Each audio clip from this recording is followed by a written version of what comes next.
Bonjour à tous, on est sur l'Arena MMA et aujourd'hui on interview Alexandre Noiseux, champion MFL Flyweight. Comment ça va Alexandre? Ça va super bien.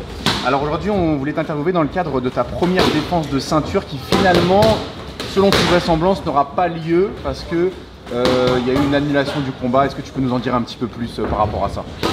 En fait, je crois que mon adversaire s'est blessé à la main, donc ça va être difficile, d'après moi, de trouver un adversaire à 125 livres avec un si court laps de temps, justement parce que les gens ont comme beaucoup de poids pour faire ce poids-là. Donc, mes espoirs sont pas si élevés, mais on croise toujours les doigts. Peut-être qu'il va y avoir... On lance un appel à la catégorie Flyweight au Québec si quelqu'un veut s'essayer contre Alexandre. Le combat est le 28 janvier. Est-ce que tu veux rapidement te présenter pour les auditeurs, parler peut-être de ta fiche, tes coachs, ton club, et comment tu te décris un petit peu en tant que combattant?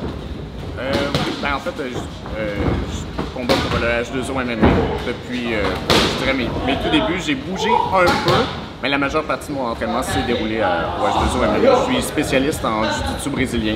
Je suis justement coach pour la H2O. Ouais, cette spécialité-là me permet de finir mes combats rapidement, souvent au sol. Donc, voilà.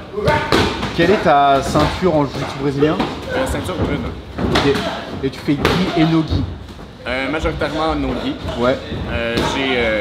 J'ai arrêté le gi dès que c'est devenu compliqué de compétitionner en jiu-jitsu au Québec.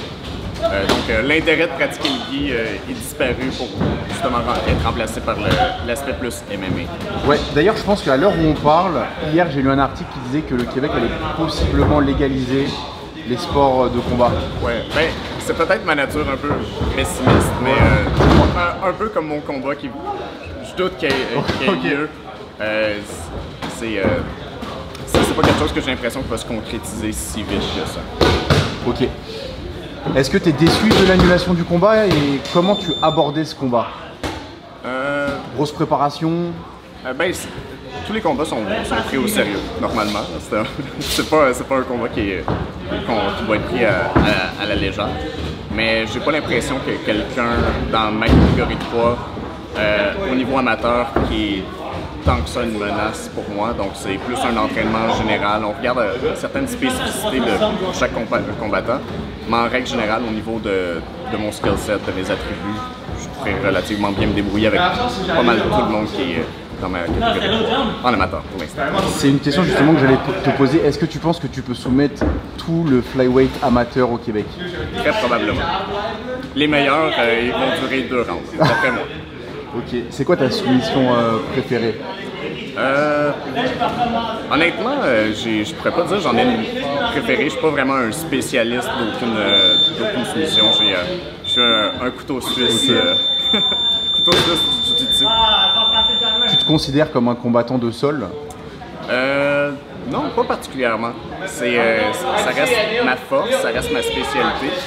Mais justement parce que mon stand-up s'est développé beaucoup, entre autres durant la pandémie, quand on a beaucoup de temps à donner, on se développe dans d'autres sphères. Donc, entre autres, à cause de cette période-là, je dirais ma boxe, mon kickboxing est devenu à un certain niveau aussi. Donc, je dirais pas que mon sol, c'est ma seule arme fiable. Ok. Tu m'avais parlé de possiblement combattre au Fight Quest. Est-ce que tu peux nous en parler un petit peu plus? Oui, Fight Quest, je pensais combattre à 135 pour des raisons de coupe de poids. MFL, le poids est pris la veille, donc petite technicalité pour les gens qui vont écouter. Donc on a une journée de plus pour se rétablir de la coupe de poids. Ce qui n'est pas possible de faire à Fight Quest ou la pesée la journée même. Donc je ne pourrais pas descendre aussi bas, mais c'est dans l'ordre des choses.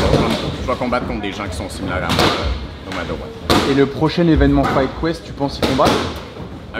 J'espère, encore une fois. Ok. Je croise les doigts. Et est-ce que ce serait pour la ceinture?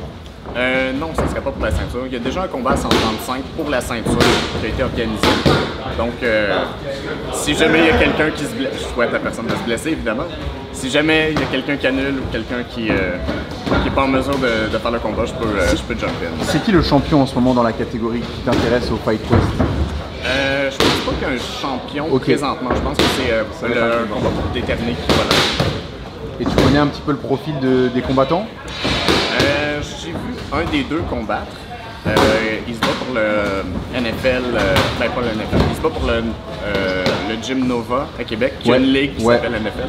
Donc, je l'ai vu combattre, mais au-delà de ça, je sais que l'autre est un relativement bon kickboxer, mais j'en connais pas plus.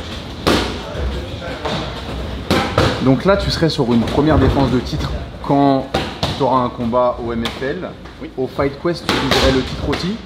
Ah, évidemment. C'est pas, par contre, si je peux passer pro avant d'obtenir une ceinture amateur, ça m'irait aussi. C'était ça ma prochaine question, c'est quoi ta vision par rapport à la suite en pro? On sait que Samouraï MMA ont pas mal de combattants de H2O qui combattent là-bas. C'est une ligue qui fait de plus en plus de bruit dans le monde du MMA professionnel. Est-ce que toi tu ambitionnes de combattre là-bas? Et si oui, à quel moment? En fait, pour ce qui est de Samouraï MMA, je dirais que ça me fait plaisir de combattre localement. Il y a toujours cet aspect-là qui est intéressant. Pour ce qui est de faire le virage pro, c'est sûr que les autres organisations au Canada ou peut-être aux États-Unis aussi sont présentes. Donc, avec le skill set que j'ai et avec justement mes ambitions d'aller pro, je pense que je vais prendre l'offre qui semble la plus intéressante. Mais c'est sûr que mon cœur est pour l'instant tourné vers Samouraï MMA. Tu veux faire du MMA ta vie? En ce moment, tu t'étudies. Oui.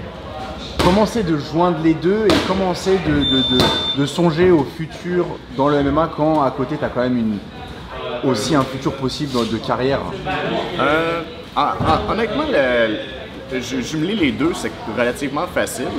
Je dois juste m'occuper de ne pas perdre beaucoup de temps, donc je peux pas passer des heures à regarder des vidéos sur YouTube. Faut vraiment que je sois discipliné avec mon temps, mais c'est pas si difficile que ça. Et comment j'envisage ça pour plus tard, je dirais j'ai déjà l'impression que je fais de ce sport-là ma vie. C'est tellement incrusté dans mon horaire, je suis incapable de voir ma vie sans. Pour l'instant, surtout de la façon que c'est structuré pour l'instant, ça fait vraiment une partie intégrante. Donc, ouais, tant qu'à moi, le switch pour le mode de vie, que je sois professionnel, payé ou non, j'ai l'impression que au niveau du mode de vie, c'est déjà le cas, c'est déjà fait. Au niveau de ton alimentation, tu fais attention? Oui. Ben, tu axes? Je dois faire un peu plus attention quand je suis en couple de poids, évidemment. Ouais. Mais je suis pas du genre à être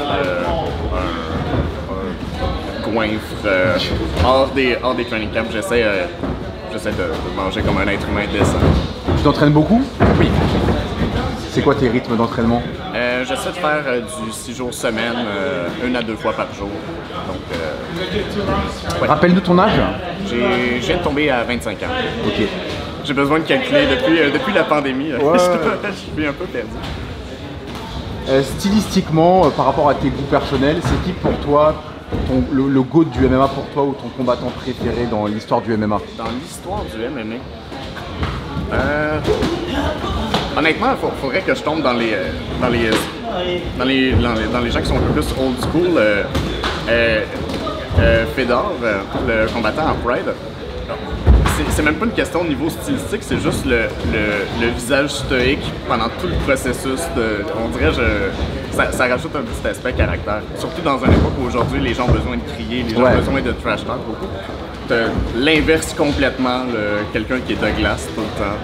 Donc, ouais, je dirais au niveau j'ai une préférence pour cet athlète-là pour ça.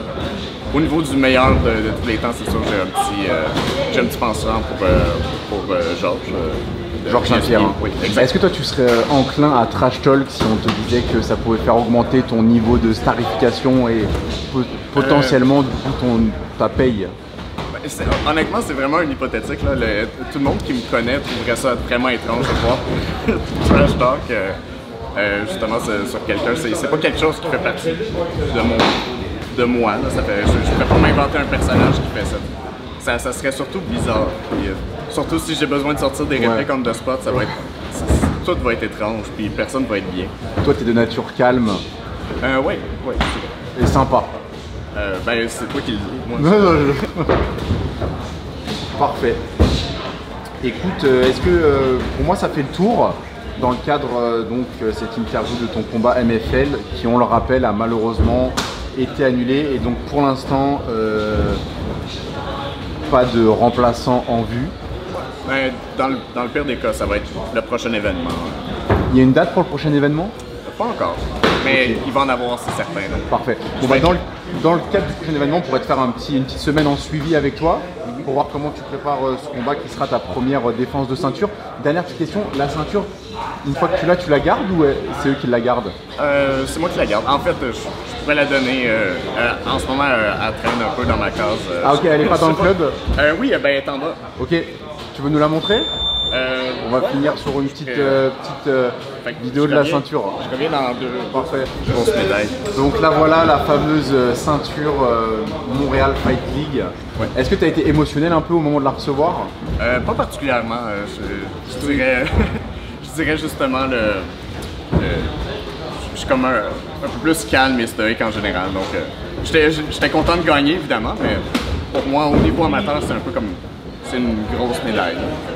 Également, là je vois le drapeau du Canada et celui du Québec. Oui. Si jamais tu dois rentrer avec un drapeau dans une cage, ce serait quel drapeau? Probablement les deux. Mais en fait, si je devais choisir un des deux, je dirais probablement celui du Québec. Donc voilà. Parfait. Et donc tu as dit, moi ce que j'ai retenu quand même de cette interview, c'est que tu as dit que tu pouvais soumettre maximum en 2 rounds toute la catégorie flyweight amateur. Ouais. Pas en même temps. Pas en même temps, non. Et qu'est-ce qu'il en est de la catégorie flyweight professionnelle au Québec? Je dirais, au niveau de bon sol seulement, je vois pas quelqu'un au Québec présentement qui est à mon niveau. Pour ce qui est de comment ça se déroule en MMA, ça reste à voir. Autre chose. Donc il va falloir que je me trempe un peu les pieds dans l'eau. Je vais être capable de juger par la suite. Parfait. Mais je suis assez confiant. On a hâte de voir ça. Merci beaucoup Alexandre pour l'accueil et au plaisir de te suivre dans ton prochain combat. Ah,